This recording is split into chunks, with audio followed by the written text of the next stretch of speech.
It just happened. Yes, the golden cross for altcoins is here. The same golden cross that led to a 10 to 20x on altcoins in 2021. But when does the rally finally start, and which altcoins could see the biggest gains? Over the last week, we've been covering a lot of altcoins that the Trump-backed World Liberty Finance has been buying for a few reasons. One being that they get a lot of attention and money flows into them since they're being tracked on chain. But secondly, for a much bigger reason, as Mark Yusko explains here. What Trump is doing through this entity that he owns is buying a bunch of crypto, Bitcoin and Hedera and XRP. A bunch of things that might be approved for ETFs next year. Shocking how that works. Now, what other altcoins are they buying? Let's find out. This is your Altcoin Buzz News.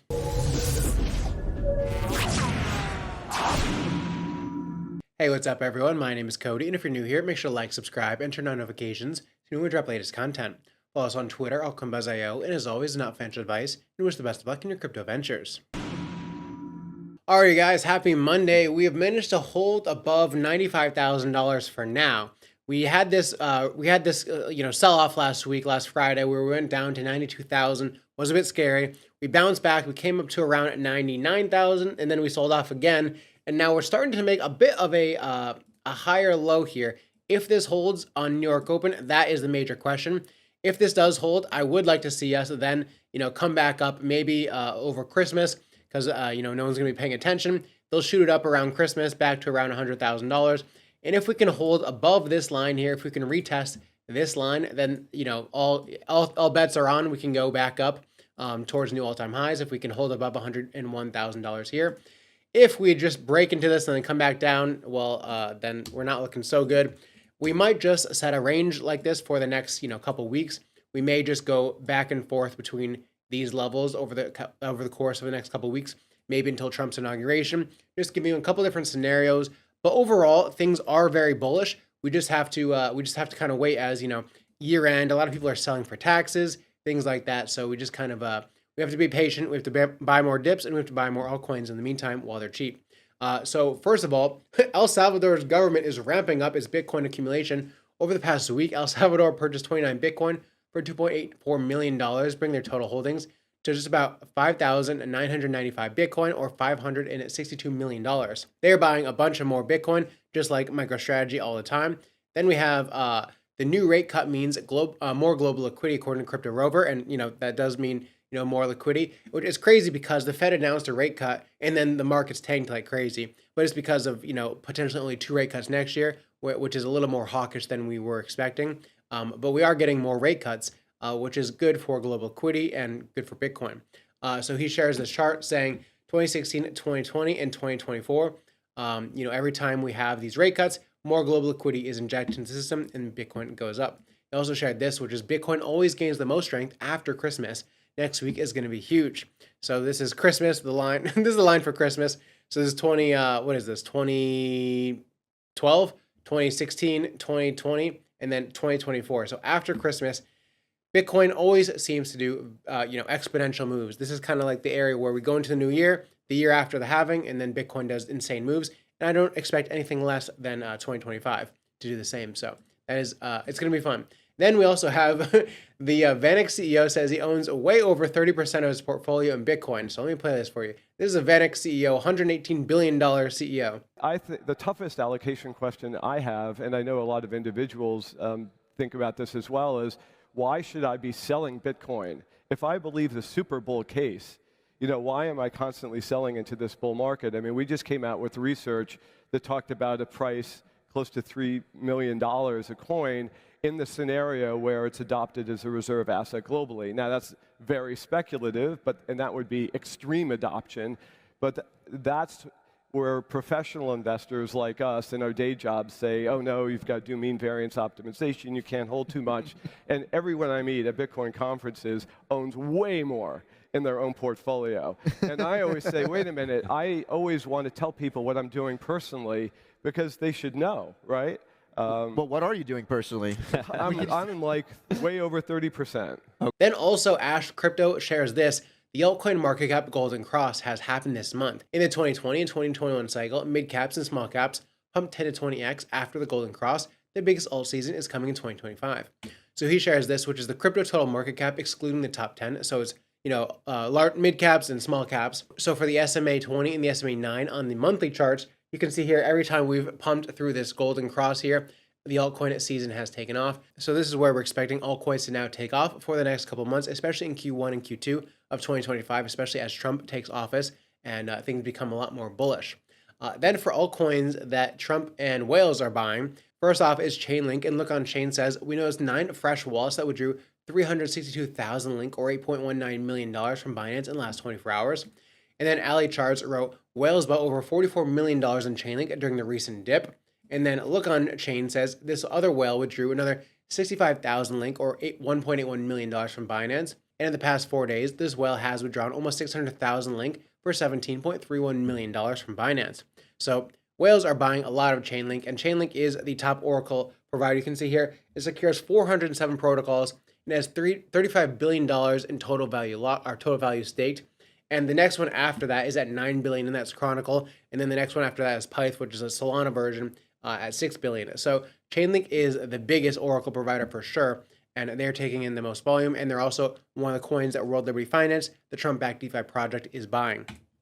Now for Chainlink's chart, we are pretty bullish. I mean, we've held above this key level here at around $21 to $22.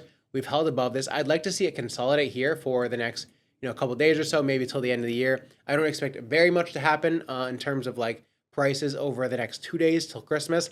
Then maybe on Christmas, we'll see a bit of a trickery as everyone's not going to be paying attention. We'll see. But yeah, I expect us to kind of consolidate around here for the next couple of days, and then maybe we'll head back up. But the fact that we are holding above this, you can see these wicks. Every time we come down here on the daily chart too, we come back up and the candle closes above this level. So very bullish that every time we come down here, we are holding above this line. So Chainlink is looking great as well. I expect us to go to new highs very soon. New highs are like $56, something like that. So I expect us to go to new highs very soon in Q1 of 2025. In the past 4 hours alone, Upbit has accumulated 9 million Ondo, which brings their total ownership to 2.39% of all Ondo. Look at what smart money is doing, not what they're telling you. And Not Telling says, I don't think people realize how big it is that Ondo donated $1 million to Trump's inauguration fund. This isn't a coincidence that Ondo donated Trump's fund. Trump bought Ondo via World Liberty Finance, and Trump selected an SEC chairman who's on the board of Securitize, who is very bullish and understands tokenization better than most. All of this right before Ondo launches Ondo Global Markets, where Ondo will be tokenizing stocks and bonds and bridge the gap between DeFi and TradFi. This is how politics work, a favor for a favor. Ondo is going to top 10 because you'll see once they launch OGM, they'll simultaneously announce massive institutions like Wellington Management, BlackRock, and Fidelity will onboard all their clients to their platform. There's no other crypto out there bringing blockchain adoption like Ondo is. So Ondo getting a lot of whales, a lot of adoption, and also at the same time, we have hbar, which the foundation board director Brian Brooks joins the MicroStrategy board. So Brian Brooks, who is on the board, the hbar Foundation, he's also joining the board of MicroStrategy, which is insanely bullish. So a couple weeks ago, we thought before Trump announced that Paul Atkins would be the SEC chairman, we thought Brian Brooks, who was another great candidate, would potentially be the SEC chairman as well. And so this was before that happened. But now it looks like he's joining the MicroStrategy board, which is also super bullish. So Brian Brooks, who was a former acting comptroller of the currency under the Trump administration, has joined the MicroStrategy board of directors. As a comptroller, he oversaw the federal banking system, famously stating, cryptocurrency is not a threat to the US dollar, it's a threat to the modern banking system. So that is very bullish for hbar as well. And hbar, I want to show you guys real quick, is looking amazing. This is hbar on the, this is Hedera on the daily chart. This looks great. If we can reclaim this level around 28 cents, and then we close above this, this is a great buy. I'm going to probably long this as well with a stop just below this wick around 25 cents. Targeting new highs here. hbar just looks like it is setting up for a very, very bullish next couple of weeks. So hbar looking great. And then we also have Merlin the trader. The daily volume of Hedera hbar's DeFi space is rising. So we're rising to over almost $20 billion on Hedera DeFi. Hedera is definitely picking up. And then one of the other altcoins we want to talk about today is Avalanche, which is doing big things. And this is actually a report from Altcoin Buzz Alpha, which is our alpha group. I'll have a link down below if you want. This is one of the reports that we gave out last week. We have multiple reports going out every single week, different things in the market and everything like that, what altcoins to be buying. And this is a specific report on Avalanche. So today we're talking about Avalanche, which is a layer 1 project that's managed to reinvent itself as a gaming blockchain. Despite being around since 2020, it's managed to remain relevant in the crypto space. Now, why Avalanche? The short answer is the project is still growing despite its age. In TradFi and the RWA space, they're partnering up with big names like BlackRock, Citibank, and JP Morgan on various projects, which is shown here. You can see we have a lot of big partners: AWS, Visa, other huge names partnering up with AVAX. And recently, they've launched AVAX 9000, which is an upgrade which reduces transaction costs and makes it easier to launch subnets.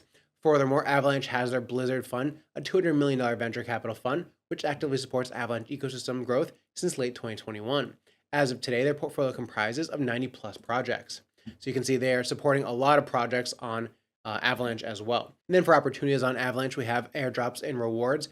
We have Retro 9000, we have Faraway and Shatterline, we have Pulsar, and then for potential gems in the Avalanche ecosystem, we have the Pharaoh Exchange, which is a new DEX on Avalanche. You can see here, it's at a $3.7 million market cap, fully diluted about $25 million. You can see it's done insane over the past month. So this is one that we've been talking about a little bit in the Altcoin Buzz Alpha group, taken off pretty well recently. Then we have Arena, which is a social dApp on Avalanche, which integrates well with X. You can see we have the Arena, which in the past, it's actually only been out for a couple of months now, actually. It's only been out since early November, late October. And it's at a $10 million market cap, fully diluted $100 million. So that's the Arena. And then we have Lab 91, which is a dApp that allows mining through NFTs. It's a low market cap project with mining taking place over 26 years. Despite Bitcoin's choppy recent trading action, people are still optimistic about the market, and new projects and coins are launching every day. One way you can trade new coins is with CoinEx. They're one of the best exchanges you haven't heard of. CoinEx has an extensive launch pool program and a great campaign going on right now. It's their 7th launch pool event. From now through December 29th, if you deposit and mine at least $100 in their native set token, you can share in the prize pool of 20 million One tokens. Ones is the native token of the OneSwap DAO, and the token is deflationary. CoinEx's set token is also proving itself to be a nice investment on its own. It's up 211% in the last 12 months, so you're locking up good value to earn even more in a new token. So take advantage of CoinEx's launch pool events to get their quality set token, then lock it up to get even more rewards. Start today by setting up your account on CoinEx and earn some extra set tokens while you do. Check it out with the link down below. And then lastly today, we have Google's Willow Quantum. Should Bitcoiners be concerned? So last week, Google announced Willow, which is their quantum computer, and everyone got super scared for Bitcoin, and if Bitcoin is going to be hacked, and then all of our coins are going to lose all their value. The short answer is no. So Bitcoin security relies on two types of encryption, ECDSA-256 and SHA-256. Let's break it down. So the first layer of Bitcoin's encryption, which is ECDSA-256, which helps protect users' private keys. This encryption is indeed vulnerable to a method called Shor's algorithm, which quantum computers could potentially use to crack the encryption. But there's a catch. Cracking this with Shor's algorithm would require over 1 million qubits, way more than Willow's 105 qubits. In simple terms, Willow is still a long way away from being able to crack this encryption. Then the second layer of Bitcoin security, which is SHA-256, the algorithm used to mine new Bitcoins and verify transactions. This one's even tougher to crack with quantum computers. If quantum computers try to break SHA-256, they need to use a different algorithm called Grover's algorithm. However, cracking SHA-256 with Grover's algorithm still requires millions of physical qubits, again, much more than Willow can handle right now. And while quantum computing is exciting and could change many industries, Bitcoiners don't need to worry about their crypto being at risk just yet. Quantum computers like Willow may be making progress, but they're far from having the power to crack Bitcoin's encryption. Plus, at the same time, Bitcoin developers are already looking ahead, planning for a time when quantum computers become stronger. They're actively researching ways to upgrade Bitcoin's encryption to make it even more secure in the future. So we are hopefully safe for Bitcoin. We're safe for now. Safer in the future, probably as well. I mean, a lot of very smart people, especially if we take this on as the strategic reserve in the United States, a lot of smart people are working on finding ways to save this from quantum computers. So Bitcoin right now holding above $96,000. Hopefully end up making this a lower high and we head up back above $101,000 and hopefully close above it before the end of the week. We'll have to see. A lot of stuff happens on Christmas, low volume, which means a lot more volatility possibly on holidays. We do typically see a lot of volatility, so make sure to subscribe if you guys are new here, and I'll see you guys tomorrow for Christmas Eve.